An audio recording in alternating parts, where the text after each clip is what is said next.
Farmers today are facing rising costs, volatile markets, and extreme weather. The Better Way to Farm podcast digs into strategies to help you take control of farm inputs and maximize profit so your farm can thrive for generations. Remember to take advantage of our free resources at abetterwaytofarm.com. Now, from America's Heartland, here's your host. Hello, everyone. Rod here at A Better Way to Farm, where we increase yields and improve profits. And guys, what a day to be tuning in. I'm so excited, thrilled beyond measure, because we have a good friend who has agreed to give us some time out of his busy schedule. And we're going to talk about nutrients, and we're going to talk about making some money in 2026 and maybe try and revisit some things we've already talked about, but just to hit them again, because hearing it again helps me to learn it. I'd like to welcome Dr. Richard Mulvaney from the University of Illinois. Dr. Mulvaney, thank you so much for taking out of your day to help us. Well, Ron, I'm glad to do it. And these are indeed times that are challenging for farmers. If we can help them, so much the better. You bet. And it's going to take all of us working together if we're going to make this work. Yes. For Dr. Mulvaney, the first thing, I just want to touch lightly on this. I know you did a bunch of work. I was there when you released your last study on nitrogen. Let's talk very briefly. Is it safe to assume that the lion's share of the acres in the United States may be over-applying nitrogen? It is. And that has come about through a lot of years where nitrogen recommendations were based on yield goal. And that was always the process that would lead to higher application rates as farmers try to boost yields. But the thing is, applying more nitrogen is no guarantee of a higher yield. They aren't directly connected.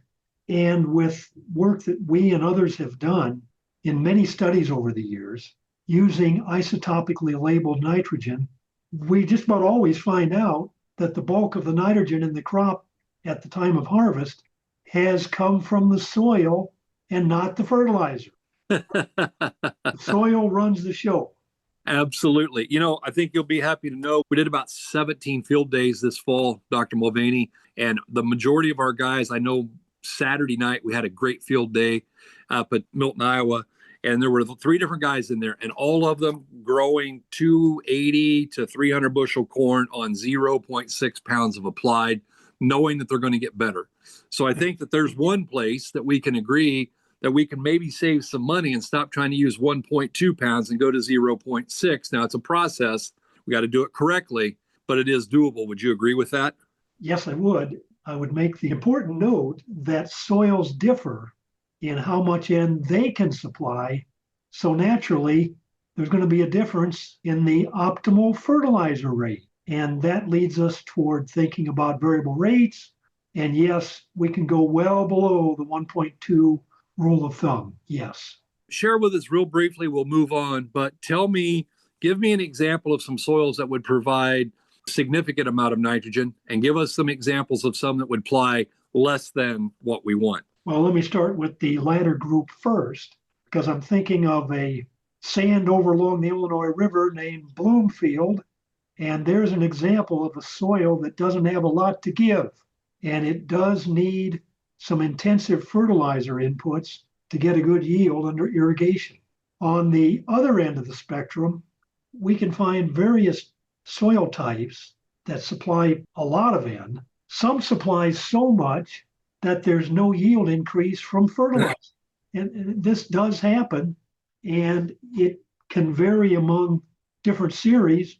You could find drummer soils that would be in that group, or Flanagan or Sable, or many other types.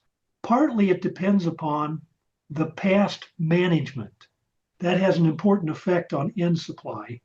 And it also is going to be connected with residue management and previous cropping.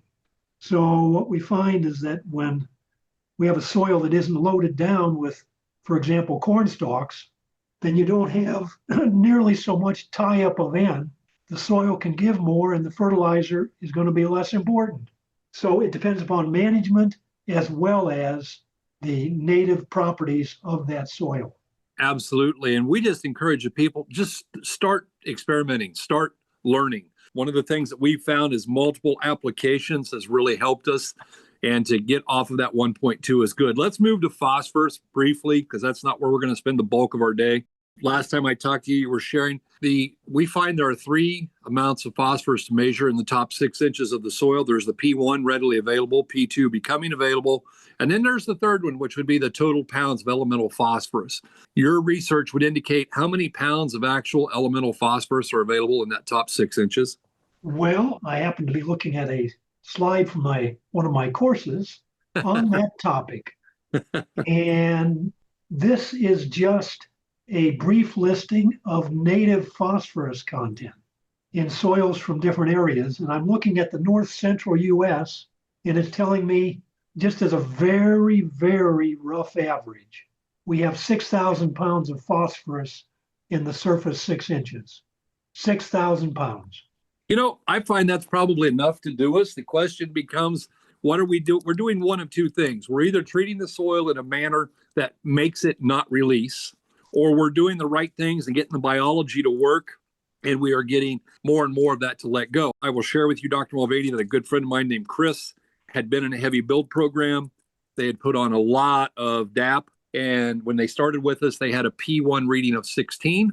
They quit dry broadcast, went to our full liquid system, but they used the micronutrients with it. And 7 years later, they went from 16 to 26. Now, I consider that a successful build program to increase by 60% in only 7 years.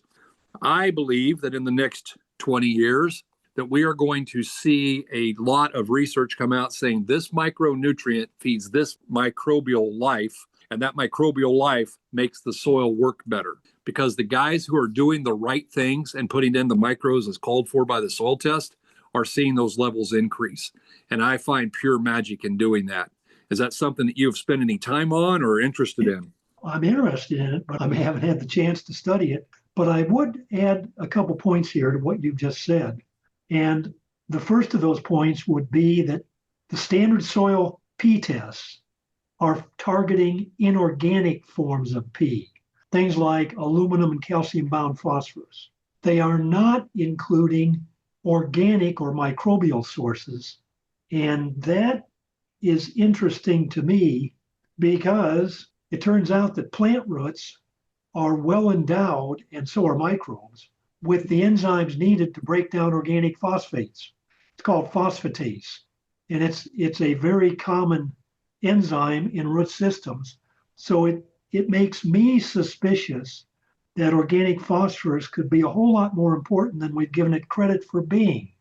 And maybe these soil P-test results are underestimating what can actually be supplied to the plant. Isn't that interesting? And the interesting part to me is we know that that's one of my problems with people applying a fertilizer that has a lot of aluminum or lead or chromium, mercury in it. We know that lead, for instance, will displace potassium on the soil colloid. We know that aluminum ties up phosphorus to who laid the rail. And so I'm guessing that organic P is hugely important and probably something we need to spend the next few years studying and figuring out. I am inclined to agree. And I know some work is being done with organic P in mind, but as far as I know, and I'm not an authority or expert on phosphorus fertility, but from what I've learned from my coverage and teaching on that subject, we need to do a better job, and we need to get to the point where we can determine how much organic P is there and how much of that can become available. Yes, and that's going to be fascinating work. The bottom line is our goal is to always do the right thing by the farmer. And so we just keep pushing and doing new things and studying new things and trying to, failing. We fail a lot. And I think that in those failures, we learn quite a little bit. Let's get over into the meat of our conversation. Let's talk about potassium. First of all, let's summarize your study and your research called the potassium paradox. Give us just a short synopsis of that. Well, first I should note that I learned a lot from that project. I had not worked on potassium, but the lead author on our paper, who I worked with for over 20 years, was Saeed Khan. And he was an expert and is an expert on potassium. And the message of that K paradox paper was first that soil K testing that targets the exchangeable fraction alone doesn't connect well with crop response. It's not predictive. Secondly, when we did a very thorough job of surveying the literature on fertilizer K response, and this is specific to muriate of potash, KCl, what that survey showed is that in the majority of cases, there was no response. And that's especially true for Midwestern grain production. There's no response. And that would be the recurring case we would see over and over again. And we report in our potassium paper some large tables that summarize those yield results. And that's the overriding message. When a farmer applies MOP, he's taking a leap of faith to think he'll get an economic yield response. Chances are it's not going to happen. Interesting. Okay. So we believe that sometimes it is possible to put on more potassium and actually reduce the amount of available. It would seem that we have seen that in regards to the deficiencies within the crop. My thought process being when we put it on, it tends to cause compaction. And we see the issues of, the roots go down, the hairy roots growing between the soil colloids. Yeah, I think that's why in a drought, that's the first thing we see show up short in tissue test, right? Because the soil packs itself down. It's like an accordion or a sponge. Yes. And as it tightens up, we get in trouble. When it loosens up, we get some more. And I think putting on the MOP, I think we can all agree that's going to increase that situation. I can make a couple comments there, Rod. Sure. And one of them would be that potassium, is subject to fixation between clay layers. And when that happens, it becomes a gluing agent that collapses the clay. And so the very thing you're talking about is going to happen in a soil like we have here in Illinois with a lot of 2-to-1 clay minerals. Second comment here is a story we became aware of several years ago, connected with a fertilizer dealer in Ohio. And what had happened was they had gotten an order from a farmer for some MOP. They went out, first they had tested the soil, it had low values. He ordered MOP, they applied it, and then they made the mistake of retesting the field. And they found out that the test values were lower than before the application. The manager of the fertilizer outfit got mad at the guy who applied it and said, "Boy, you dummy, you went to the wrong field." So he sent him out with another load. They applied again and they retested. And the values went lower and lower. That's interesting work. See, again, and what was happening is that the clay was being glued together and you were losing cation exchange capacity, which is the fraction that holds the K we measure by soil testing. So it literally works as a glue. That's that's fascinating. I mean, absolutely fascinating. I love that. And it goes with our theory. So you believe in the top 6 feet of soil, there's about how much potassium roughly on the average Midwest farm? Top 6 feet, typically between 250 and 500,000 pounds per acre. Excellent. Okay. I normally quote 360 to 480, but I'm in the range. Yep. And so we talk about this. We bang this drum everywhere we go. Dr. Mulvaney, we've had, I think, 17 field days this fall. At most of them, we've dug root pits because we believe there's so much to learn by getting down in that soil. Number one, seeing people who are just doing a dry broadcast. We typically find the roots somewhere down about 24 inches and they're done. People who are working with our system, we see roots anywhere from 4 foot. We get up into upper Wisconsin and they go down 4 foot and they don't hit rock, they hit a rock. It's like this big chunk of granite that's one rock. And so the roots obviously don't go through that. We've seen places at Castelia, Iowa, where the roots were literally 11 foot deep. We were in South Dakota, they were over 6. We were in Milton, Iowa, they were 6. And so we were in Erie, Illinois, and they were, 66 inches, I think. The gentleman, Kurt, my good friend Kurt over in Erie, said, "Hey, let's test that." So he took a collect and go and drilled horizontally in, and we tested every 6 inches all the way down, did a complete test, tested NPK, micros, organic matter, CEC. And I want to tell you, it was fascinating, Dr. Mulvaney, because I just assumed once we got past 2 feet, that would tank. And literally, even at 5 feet, there was still an unbelievable amount of all of the nutrients. So the question becomes, how do we drive the roots and get a hold of them? As a matter of fact, I shared this with you before the call, but in the top 76 inches there, he had 7,700 pounds of extractable potassium. That's not potassium in the soil. That's usable, extractable from the soil test. What do you say to that? Yeah, I'm not surprised at all. that's, that's the nature of potassium. You can't stop it.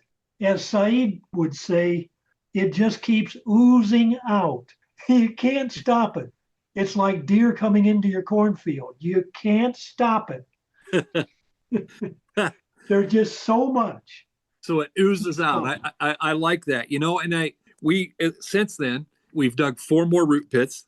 All of those soil tests are on their way to Midwest Labs. Some of them have probably been received by now. And we are very anxious to we're going to get a bunch of data points on this, because obviously I'm not going to make a decision for someone else's financial future based on just one data point. But that was eye-opening to me. I would never have guessed that even at a depth of 76 inches, that there'd still be, it was about 180 parts per million available K. Again, yes, I can easily believe it. Let me add something here, and that would be the importance of subsoil fertility. We don't give that nearly so much thought as we should. Back 100+ years ago, there was a guy here by the name of Cyril Hopkins, and one of the things he preached on was the importance of the subsoil for feeding the crop and building the yield. In fact, his view was we fertilize mainly to get the crop started in the surface soil, but you make your money in the subsoil. And potassium is a great example. There's so much throughout that profile. The crop is feeding largely from the subsoil. It's taking it in and it's transporting it from the roots to the shoots. It ends up as the major plant cation. There's more potassium than calcium or magnesium by far. And when the residues are left to decompose after harvest, you have a system that's fertilizing with potassium because there was so much in the residue. It just washes out as salts. So yes, it's loaded from the subsoil and it helps to enrich the surface soil. That's how it works. When I had the pleasure to spend a few years studying with Francis Childs, if you went with him, you needed to do 2 things: walk in corn and dig holes. Because it was like, grab the shovel. You get out of the truck, and he always said, grab the shovel. And he wanted to see at 2 foot tall corn, he wanted 2 foot of roots. He felt like what was below was more important. And we learned the value of driving roots, and we drive roots by doing the right things. This, what you just spoke of, is why it troubles me when people bale their residue and sell it, because I believe the value of the nutrient value in corn stalks coming off of a farm is far greater than any price we're going to get and they're going to give us. We give up way more nutrients than we get dollars back. Yes. Yeah, I would agree. The guys that chop it because they have their own feedlot or their own cattle herd, their own dairy, I have no issues with that because they're taking the manure back. That's a zero-sum game. I love that. But as far as baling it, matter of fact, I had a guy call me last fall and he said, Rod, you're going to be proud of me. I said, what did you do? He said, I bought all my neighbors' corn stalks. And I was like, well, that wasn't very nice. He's like, no, he called me and he begged me to buy them for $20 a bale. And I said, you don't have any cattle. What are you going to do with them? He said, I shredded them and spread them on my bean field. It was the cheapest nutrients I could buy. Oh, yes. There's nutrition in those residues. Oh, yeah. And I couldn't, plus he got, some organic matter out of it eventually. So Dr. Mulvaney, I don't want to eat all of your day. I could talk to you forever and I'd love that. But talk to me. We're in uncharted times here. It takes more bushels of corn to buy a ton of DAP than ever. In relationship to grain prices, all the nutrients are higher than a kite. From your standpoint, give us some tips on how these guys can better manage their input dollars. What can they do specifically in regards to NP and K to save some dollars on the input side? Well, I think the first suggestion I would make is to focus on potassium. because the odds are it's not paying its way, that it's not giving a yield response that will pay for the input price.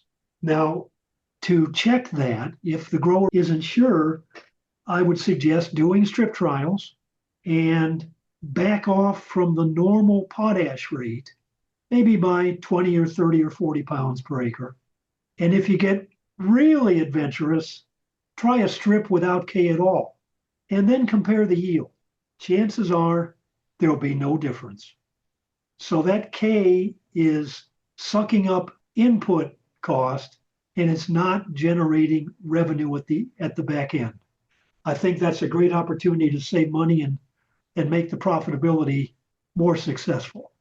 On nitrogen and phosphorus, as I made a comment earlier, soils differ in how much N they supply.